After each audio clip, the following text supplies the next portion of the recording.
Hangout on air is live. Awesome. All right, cool. So let's see here.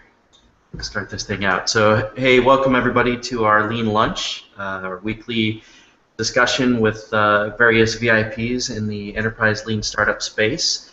And this week we have the pleasure of Giff Constable from Neo joining us. So, welcome, Giff.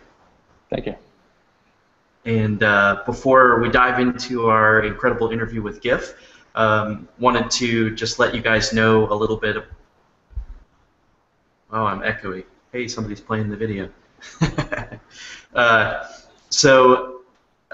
to let everybody know... And I'm getting a weird echo. I don't hear it. One sec, let me... Oops. See where that's coming from.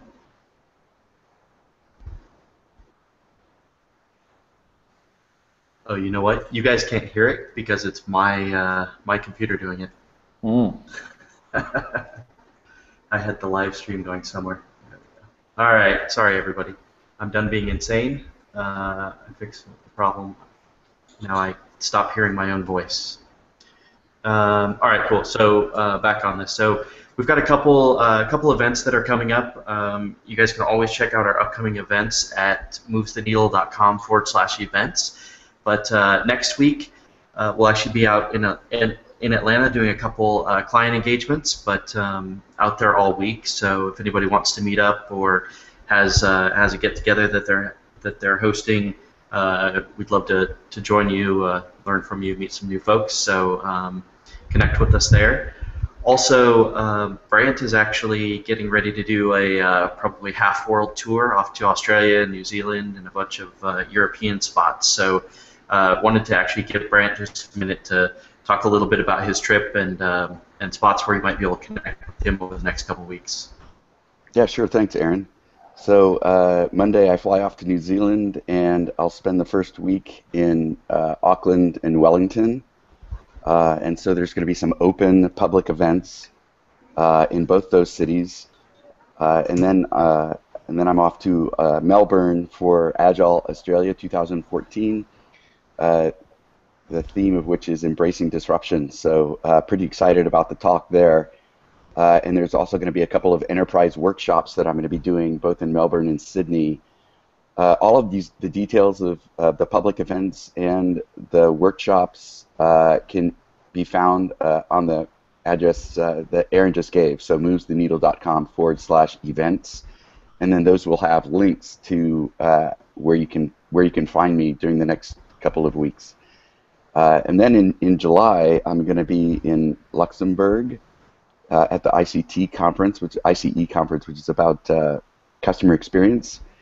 And then at the European Innovation Academy in Nice, in France. So again, I'm going to try to do some public events both in Luxembourg and in Paris, and that's the first week of July. And then finally, well, maybe not even finally, but next anyway, Moves the Needle is going to be in Brazil right after the World Cup. And so we'll be doing some enterprise work there, but also hope to get some public events together. So keep your eye on the calendar if you're in Brazil. Beautiful. Two other ones that are on the list in the next couple weeks. So we'll be out at the Chief Innovation Officer Conference in San Francisco on the 18th. And actually, also that evening, I'll be speaking at the Lean Startup Circle in San Francisco. So connect with us there as well. So I think that's it. We've got a pretty full calendar coming up. So wanted to make sure everybody knows about it. And let's dive into our interview with Giff now. Enough promotion and onto the fun stuff. So first off, thank you for joining us, Giff, and I'd like to just give you a moment to introduce yourself and tell us a little bit about Neo and what Neo does. Sure.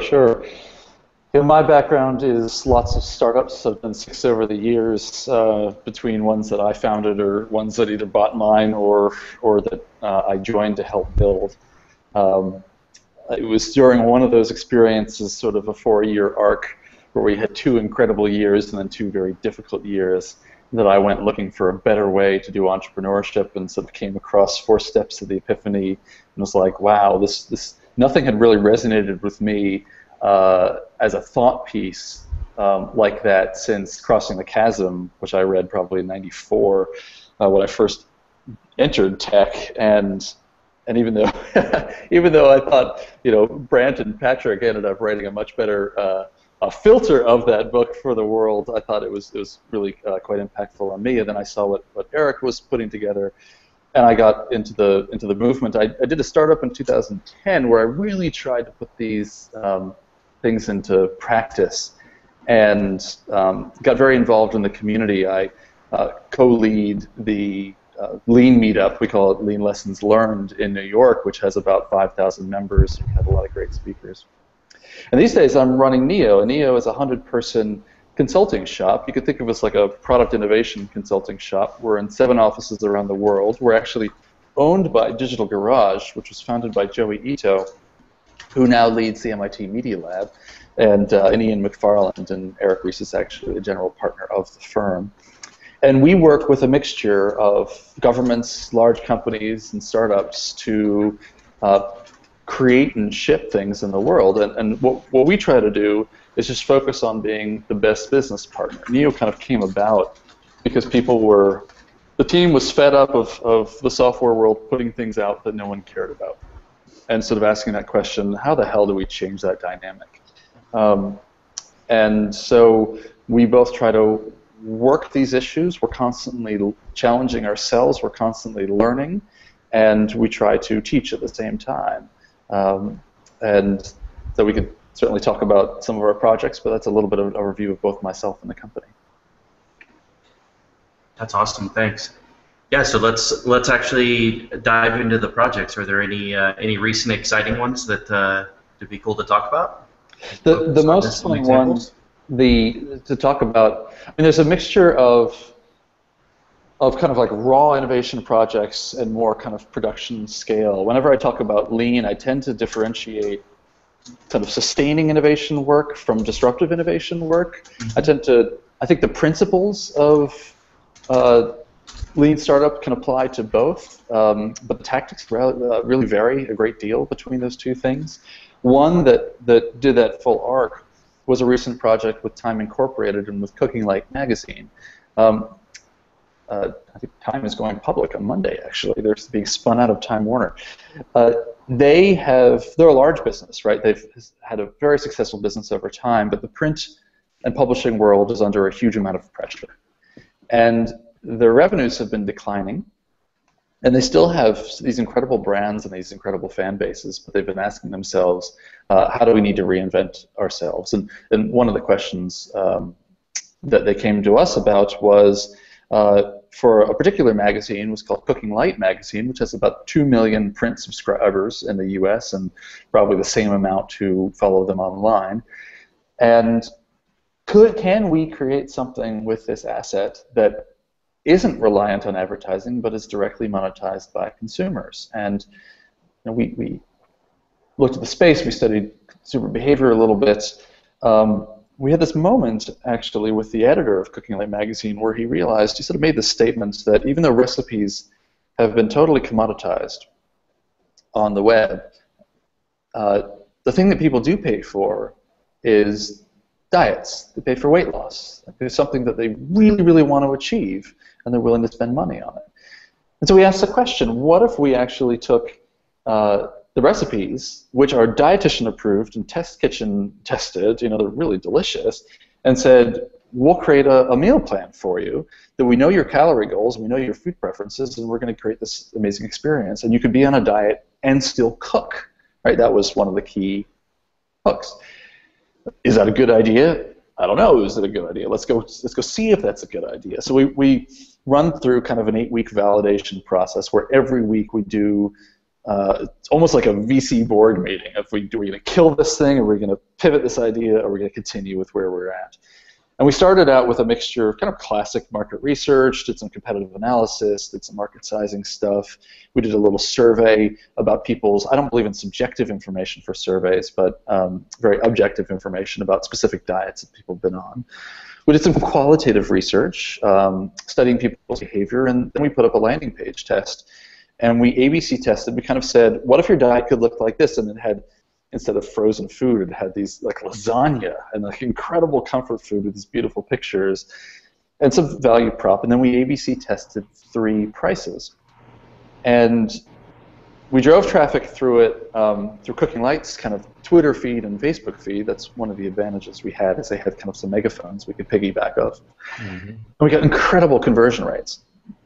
Now, we were on brand, so we didn't want to bait and switch too much with the landing page. So the tactic we used in this case was to say, it's this amount of money for this trial, but the trial is full, and give us your email if you want to join the waitlist. Now, you can't fully believe that conversion rate when someone's not actually entering a credit card, but it's still a signal, and so we were looking for the signal. So that came back really strong, and then we ran that same test with a completely different magazine that wasn't foodies at all, and it was actually more coupon clippers. And the interesting thing was the response rate on both was really high, and the price sensitivity from the high to low was actually remarkably insensitive, which made me feel like, okay, there was some demand here. So what we wanted to do, we still had a lot of key risks that we wanted to drum out, like, does our content even work for this concept? We think it does, but does it? Will people actually cook this food, and will people actually pay? So we set up a 2-week concierge test where people were getting emails, but behind the scenes it was the editor of Cooking Light Online who was manually creating meal plans for people. Mm-hmm. And at the beginning, instead of having a software wizard, we interviewed them. In the middle, we checked to see if they were actually cooking the food and what the problems were, and we learned all sorts of stuff about behaviors that we weren't expecting. And at the end, we said, okay, to continue this, it's going to be X dollars a month. And we had 10 out of 12 say, okay, I'm ready to pay. I want to continue this. And we're like, whoa. So the last bit was we did a financial model. Okay, let's actually map out, given what we've learned, let's map out what this thing could look like. Does it still add up? And it looked good. Obviously, it's still guesswork. So we went to Time CEO and we said, give us and the Cooking Light team a seed round, essentially. Give us a year's worth of runway to try to build this business. And if once we actually get into the market in a bigger way, if it's not looking good, you know, we could always pivot or shut it down. But let's have some runway for this thing. And they said yes. And so January, we started actually doing this for real. And there was actually turned out to be a lot of work around content and some new recipes we had to do. And we had to build sort of the MVP. But we put it out in a sort of controlled, about 100 people in March. And then several weeks later, we added credit card processing and we set it live, and we now have a revenue-producing new business line for Time in less than 6 months. It's been pretty cool. Nice. So let me ask you this: is you mentioned early on that you are on brand. So to the audience, what do you mean by that? Yeah. So when you're running experiments, you can do it under a completely different brand name. You could take some risks that if your brand is a little more established, you might not normally be comfortable doing. In this case, because it was so tightly correlated to their magazine and their food, we felt like we had to be on brand. We did a project with American Express and another project with Real Simple magazine, different part of Time, where we actually did a bunch of things where we acted more like a startup. We didn't use their name at all. We just wanted to see whether, you know, laboring in obscurity the way startups do, which is both a blessing and a curse, whether we could drum up some demand for an idea. Cool. So one of the things that struck me, you know, early on, what you said was the reason why Neo was formed was because the software developers were tired of building things that nobody wants. Yeah. So when you engage a client like Time or American Express, are you finding that there's internal teams that are feeling the same way? Is it the same frustration inside of these large enterprises that maybe they're doing Agile, but that just means that they're very efficiently building things that nobody wants? Yes, indeed. As Bill Scott says, lean gives Agile a brain. You know, what I'm seeing, I bet you it's very similar to what you guys are seeing. There's a lot of enthusiasm for these ideas out there in the middle ranks, because people do want to work on things that matter. It just makes sense, right? So you spend a huge amount of your time, your life, trying to do things. Let's do things that actually make a difference to somebody. Where it gets a little harder is the senior executives, right? It's a different mind state for them. Like, okay, you need to delegate outcomes and goals rather than specific tasks and outputs, right? You know, how do you get away from this command and control view of the world? How do you get away from, you know, saying, give me very specific things, and I want my shiny object, and you got to ship my shiny object by this particular date,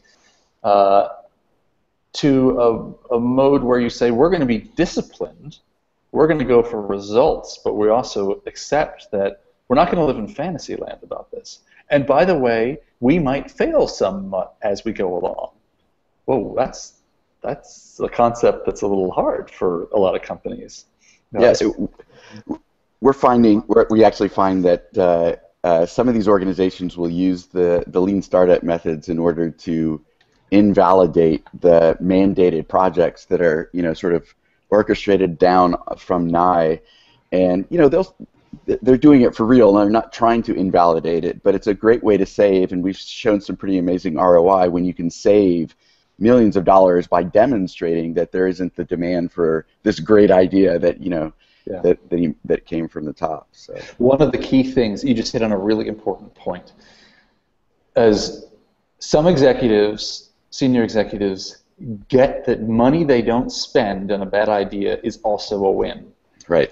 Some do not, right? Some do not, because it's not that hard within these large companies to, you know, sell a great vision, and if the vision doesn't work, you kind of sweep it under the rug and you're on to the next grand vision. But the folks who are really, you know, business oriented and really want to make a difference and see results get that reducing waste. It's not quite as sexy as having a huge win, but it still matters because it gives you more shots at goal, right? That you need that to be able to get those wins. Well, it's interesting to me, a lot of innovation practices, or at least over the last 20 years, it seems to me a lot of innovation practices have focused around ideation. Yeah. And what I find going out to these enterprises is they have no shortage of ideas. Yeah. They're actually brilliant. They have tons of ideas. The problem is that they don't really have ways to test them, and so there's a frustration for A, like you've mentioned, building stuff that nobody wants, and B, all of this laundry list of ideas that never gets to see any sort of test in order to, maybe that's where a big win is. Yeah. And so I think that we don't find, anyway, I don't find that I need to help people come up with new ideas. I just need to give them help to figure out how to test those ideas and discover whether there's real opportunities there.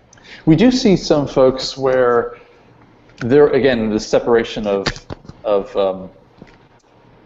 sustaining versus disruptive innovation, right? We see lots of good sustaining ideas. Some organizations are better than others at coming up with more disruptive organizations, and that often comes down to kind of a cultural and vision question: is does the business know where it wants to go that's more than just what it is today? Where does it want to take risks, and is there a risk appetite?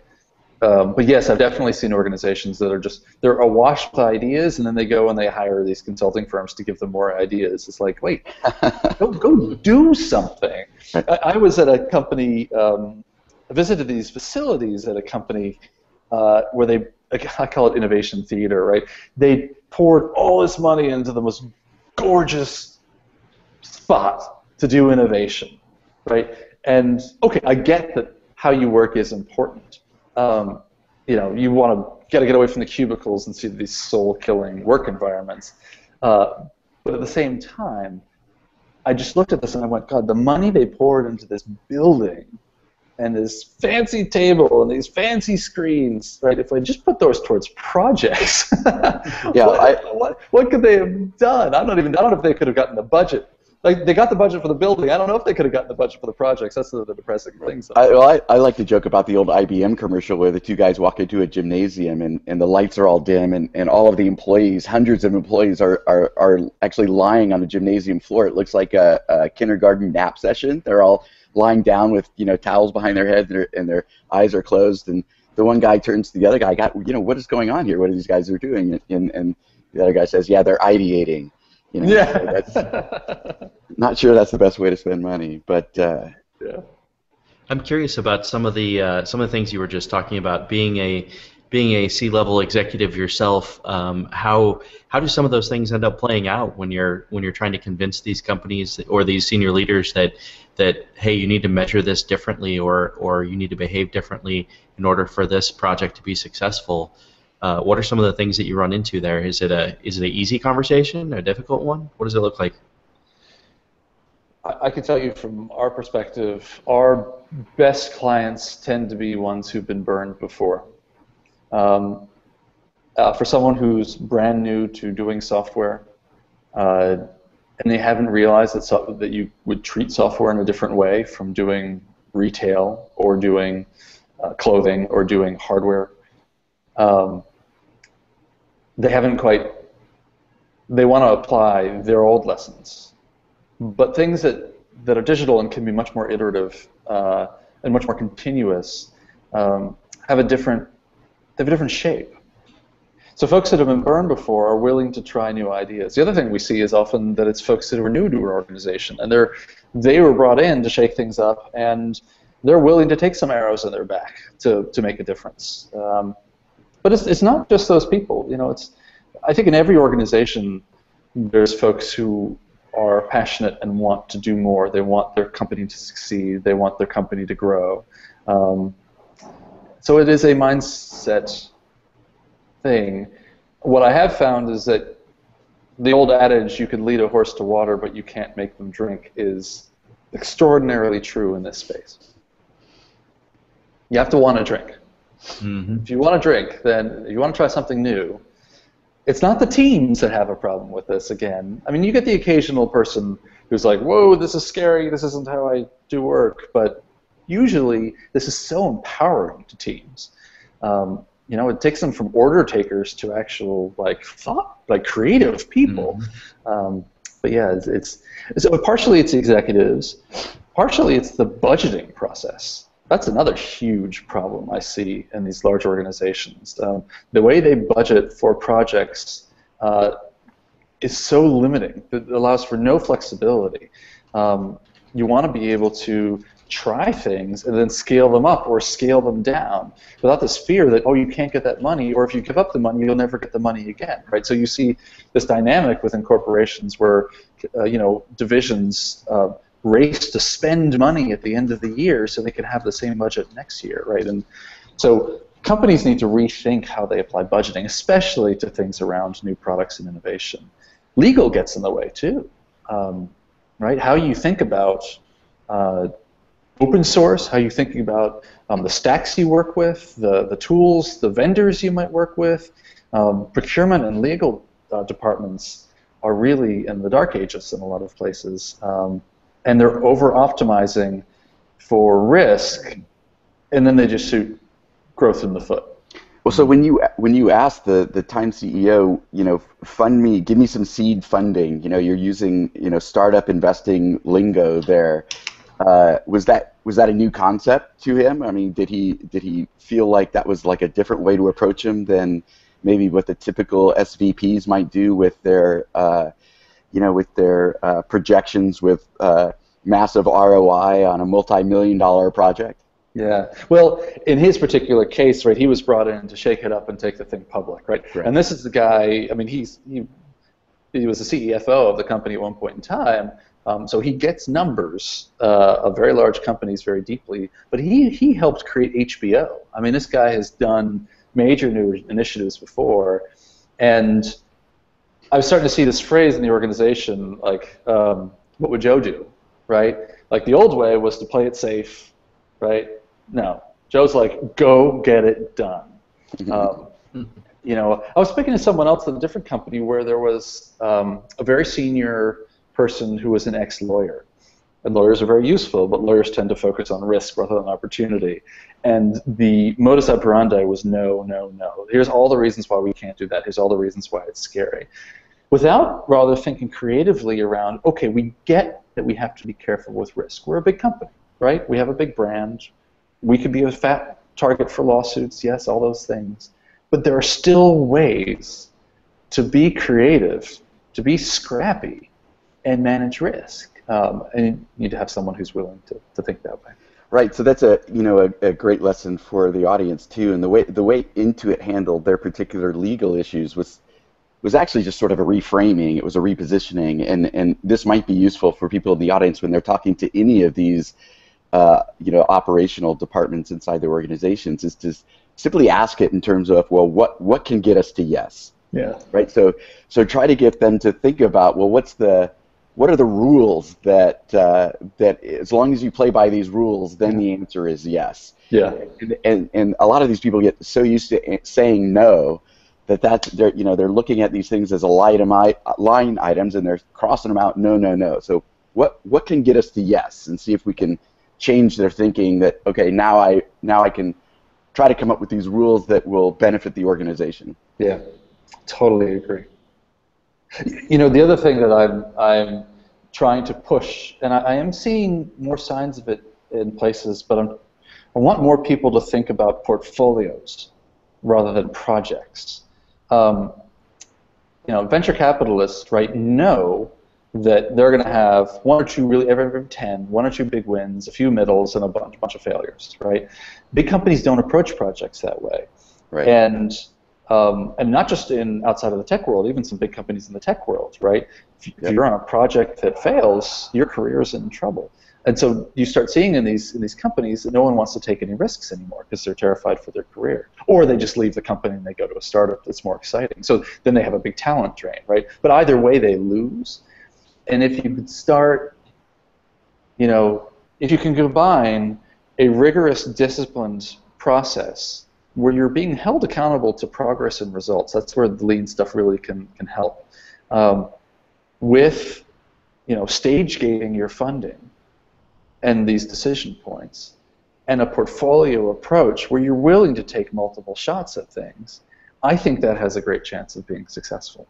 Yeah, it's a great point. I think that you're really tending towards some of the cultural transformation that has to go on inside these organizations, and I think what we see mostly is that you have to start with sort of the smaller wins, and often those smaller wins are sort of on that incremental side, and it's sort of how you build the muscles of innovation before you start tackling some of the big things. But we've had these particular engagements where sort of the line people, right, the people who feel like their jobs are on the line, actually raise their hands and say, essentially, I don't believe you, senior manager, when you say that if I fail, my career is not at risk. Mm-hmm. And so, these are things that I completely understand that. I want to empower these employees to be able to take risks, but there has to be this feeling of safety that gets spread inside these organizations, so people do feel that empowerment. Well, you need senior air cover. Even for the little grassroots stuff, you still need senior air cover. That's really critical. The other thing that I find companies grappling with, I'd love to hear your thoughts on this, is I see a lot of innovation efforts. They're either too sandboxed or they're not sandboxed enough, and finding the right middle ground where you've got enough separation that you could take some risks and be fast, and yet you're still keeping the operational groups involved so that you don't get sort of an organ rejection when it comes time to actually turn something into production. Walking that balance is both really tricky but really important. I imagine you guys must be seeing that issue all the time. Yeah, and to me it just varies so much from organization to organization. I don't know, Aaron, did you have some thoughts on that? Well, I was going to say, I think part of it is along the lines of the mindsets that you were talking about before, right? So as the functional teams get more maturity around innovation and start running their operations as a product inside the company, they start to realize that their offerings are neglecting the new innovations and the new startups inside the company, right? So when Brent was using Intuit example before, when a team needs to go set up a new Amazon web server, previously it would be that they had to go around the IT policies in order to set up a web server. But once the team realized that they were actually operating a product and they were neglecting one of their customer segments, they actually set up a capability for teams to very quickly set up an Amazon web server that actually followed the corporate standards within a matter of a few hours, which was enough for the teams to be able to move quickly. Yeah. So that example, I think, showcases where you want to get to with these functional teams. And when they realize that, then I think the sandbox isn't quite as important as just realizing that the team that's coming to me is working on something that's very early stage, and so it's a different type of support that I need to provide to them versus the other risk side. So when you apply that getting to yes mindset, you can start to balance both. But I think Brent hit it on the head. It's different for every company, and it's a different spectrum. And really, I think a lot of the things that we've been talking about so far boil down to mindsets and people issues, right? It's about how people are thinking about what they're doing inside the company, and not necessarily about other things like processes or those types of things. It's really just mindset. Mm-hmm. Now, do you have anything to add to that, Brant? No, I mean, I guess what I mean by it differing by organization is that number one, I don't think anybody's completely figured this out. I mean, we're sort of doing meta experimentation here, and so we're all just sort of kicking the tires, and so we sort of urge the even the audience should what's working for the audience, and we need a way that we can start sharing these things. Very similar Giff to the early days of the lean startup, when there was 100 of us around the world that were sort of sharing these ideas and really moving it forward. We're in the same place with the enterprise, and so I think everybody's trying to figure this out, and I'd like to throw that out there, because if there's somebody that says they figured out enterprise innovation, then I'm gonna call BS. But so these practices do vary from company to company, and it depends upon what is your leadership. Giff, you mentioned that the time guy he was brought in there to shake things up. So we find that too. The CEOs that are brought in to shake things up, they love to look over our shoulders and tell the teams, no, move faster. Yeah. And Capital One's a great example that their CEO from the beginning was considered a maverick in the banking industry, and so Edmunds.com is the same sort of thing. When they've had the epiphany that they need to be able to move at the speed of the internet, move at the speed of Twitter, then they'll stand there and go, no, move faster, even though their employees feel like they're protecting brand or protecting customer experience, which are important things. But if your CEO is willing to move fast, that's a pretty good sign. And so that's what we really look for in organizations, is that there's some senior leadership that gets it, and that there's grassroots level people that are sort of already doing this. They're design thinkers, or they're agile developers, or they already practice voice of the customer. In some way they're actually already doing some of this lean startup type thinking. Yeah. I agree. One sign that I really like seeing out there is I'm seeing more and more cross-functional teams. That's a really important part of the way we work. Is let's not have siloed, strategy over here, then designers, and then developers. It just doesn't work. Not if you want to be fast. So we smush everybody together. That's awesome. Smush ourselves with our clients too. It's like they're in the weeds with us, in the trenches, and I'm seeing more of that elsewhere. I'm seeing the silos and the walls being broken down, and even where places where they haven't fully wrapped their head around asking hard questions the way Lean has you ask hard questions, it's still a huge step forward to me. So that's a very promising thing. I agree. That's another sign of cultural transformation when you can start having that happen. It was pretty funny. We did a workshop a couple of weeks ago with a manufacturing company, actually. So all hardware, actually producing, pretty big machines, and they were lean, so they were already a lean manufacturing organization, and they wanted to learn more about this lean startup for some of their innovation practices. And normally we're really good about helping them set up these cross-functional teams, and this one team was completely engineering. It was an all engineering team, so this is hardcore, manufacturing engineers.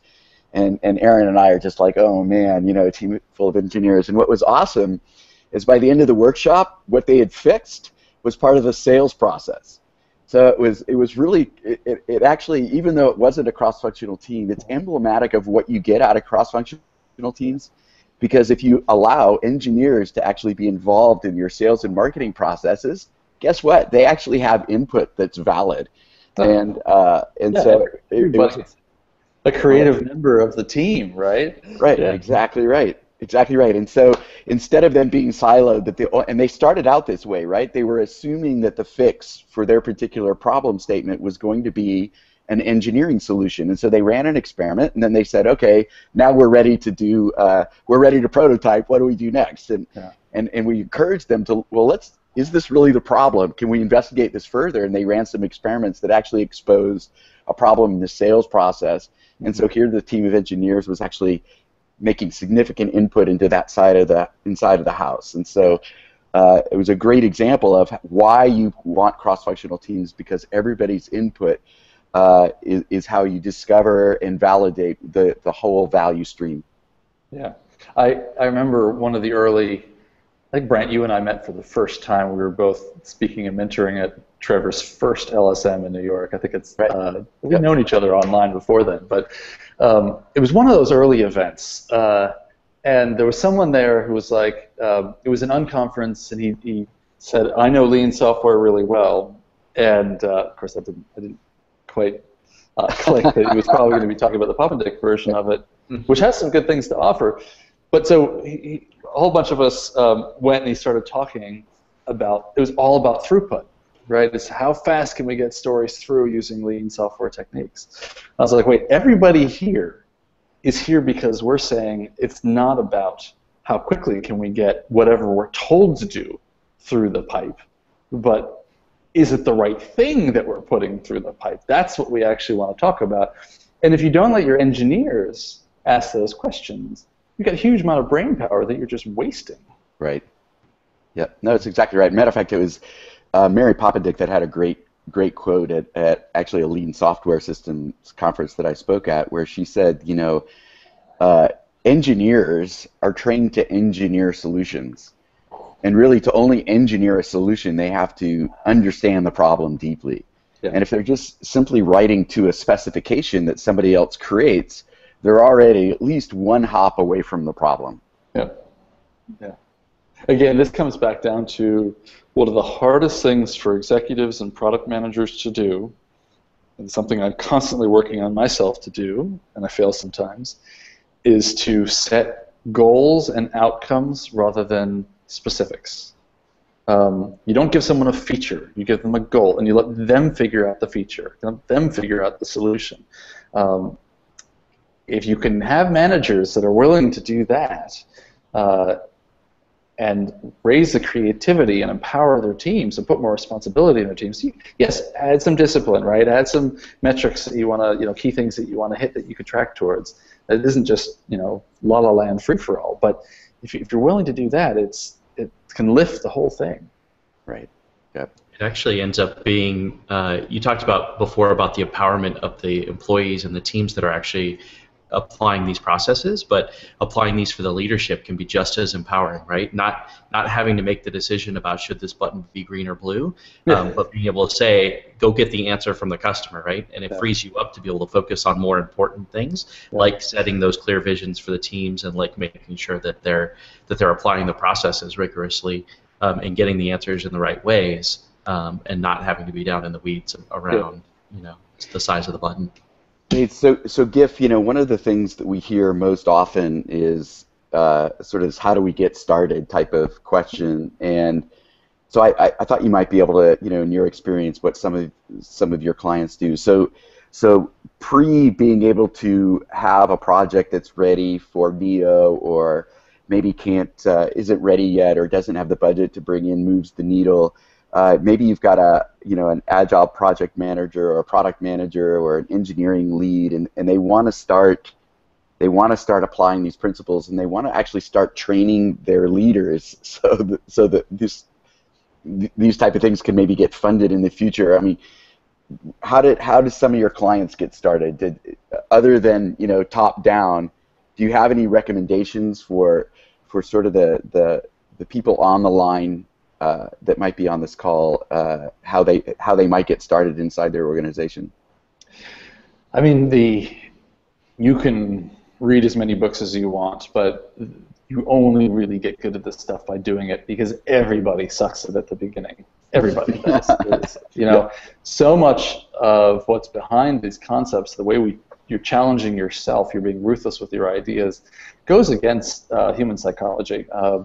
And that takes a little bit of practice to move as ruthlessly and as quickly as you can. That's a separate point to your question. I think there are ways to sneak this stuff in. Technology teams, for example, it's the way you structure the conversation in the meetings. Is you can gang up on the executives, not by ganging up on them, but just saying, well, let's go see, right? It's, all of a sudden, it's get the ego out of the room. It's not an argument in the room. Let's go get answers. And if they don't say yes, go do it anyway, right? And then you come back and you say, hey, well, we shipped this thing for you, but we just wanted to try this one little thing. We did it, on the side or on our own time, and we have this data, right? And let's actually talk about the data. Let's make a decision based on real data. That's another thing I think that's an interesting wedge, is you just start making analytics part of your user stories. They just all of a sudden, it's like air. They become part of the process. You could even maybe push it one level deeper and make validation part of your user. Like, true acceptance doesn't happen until it's been validated. Wow. Right? But even if you just say that analytics isn't a separate story, no, it's built into the story. I think that's a way to sneak the data in, to get it more about facts. And the other thing I would say, because I'm a big believer in mixing both qualitative and quantitative, right? Talk to real human beings. It's so important to this. Figure out ways, everyone's really busy, but figure out ways that you can set up an environment, even if you drag a customer into the office because your executive is so busy that you can't drag them out of the office, that, do a little, kind of jujitsu move, as Patrick would always talk about with his judo, right? Where all of a sudden they think they're coming to a meeting, and actually the meeting is observing a customer using the product.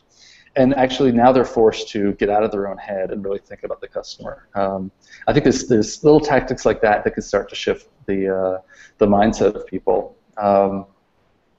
Anyway, I think that's right on. I love that. Let's go see, right? I mean, I talk about all the time about how an experiment is a great way to cut through an argument. Yeah. Arguments end up being based on personalities and who's a better arguer or who's more senior, and they could be pretty ugly. And we even sometimes see it in our workshops. And it's always just an opportunity to say, listen, if you're at a log jam, there's likely an experiment right there that helps inform where you should go with that. Yeah. And I also love the idea about talking to customers. Andre Glusman of Meetup.com, right there in New York City, talks about all the time his basically his customer interaction day, where they just bring in 10 or a dozen or more customers, come on site every week, and then the different teams get to schedule time. Yeah. With these customers, and so you actually make that a part of your operational business. And you don't have to start once a week, but even if you did right now once a month, team up with a couple of sales guys, bring in 10 customers once a month, and have the different teams schedule time to sit down and talk to these customers, do usability testing, and try to validate that these problems exist that you think they do. And I actually think that should be a fairly easy step to take, right? I mean, I think most management would not object. I could be wrong, but I would guess most management's not going to object to, you're bringing 10 customers in for us to talk to. So I think those are a couple of really good steps to get. I've run across those managers who do. Yeah. Well, you know, I've been in this space for 20 years. I know this market. I know this customer like the back of my hand. Right. I want you busy shipping these features. Right. Don't be wasting time telling me things I already know. Right. That is the argument. And sometimes when you actually expose them to even just a couple real human beings, that's enough to make them go, oh, right. Not always. Depends on how big the ego is, right? Right. I've definitely seen, I mean, as I mentioned, we're working with magazines at Time Inc. Well, editors are obviously very willful people, and they're there to be experts in their space. Right. And we've seen repeatedly as we've worked with the magazines, as we've dragged them with us into the marketplace, that their eyes just go, wide, and they realize, I mean, it's not like they do know a lot about their space, but the devil's in the details when you're trying to make a product, and it's sort of exposed them, we have so many assumptions here that sometimes they're right, but sometimes there's a lot of really important nuance as well. Yeah, and it's so inexpensive. Like the thing about Andres is he's done it so cheaply. I mean, they do it really rigorously. And it breaks my heart that you see so many startups that'll do it like the first 2 months and then they stop forever, right? Like Meetup.com does this almost every single day. It's amazing. But you don't need to have that level, and you can certainly do it cheaply. You don't need to have fancy rooms. You don't need to have fancy equipment. It can be super inexpensive. Right. Yep. Aaron, what was the, go ahead. I was just going to ask if your answer to Brent's question around suggestions for getting started and those kinds of things.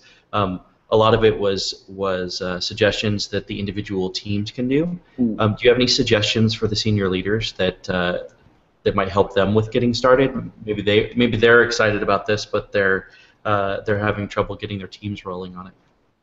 Interesting. It's funny because I've seen more of the opposite problem of trying to get the senior managers on board than the teams. I think part of it is actually maybe around training the leaders how to measure progress, because they're likely looking at everything through the lens of budget, probably because those senior leaders are being measured that way themselves. Yeah. So even in your time example, you had early tests, and then you only released it out to 100 or so, you said, which I think is brilliant, because this is why the editors have a hard time getting into the details, is because they have millions of customers.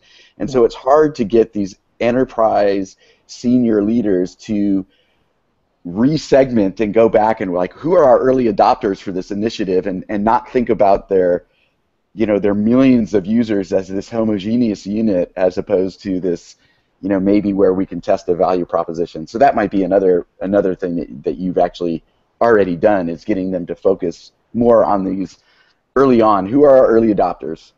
In some ways, though, well, I do think that a good thing for leaders is to think about where you can even treat this like an experiment and do one or two small things.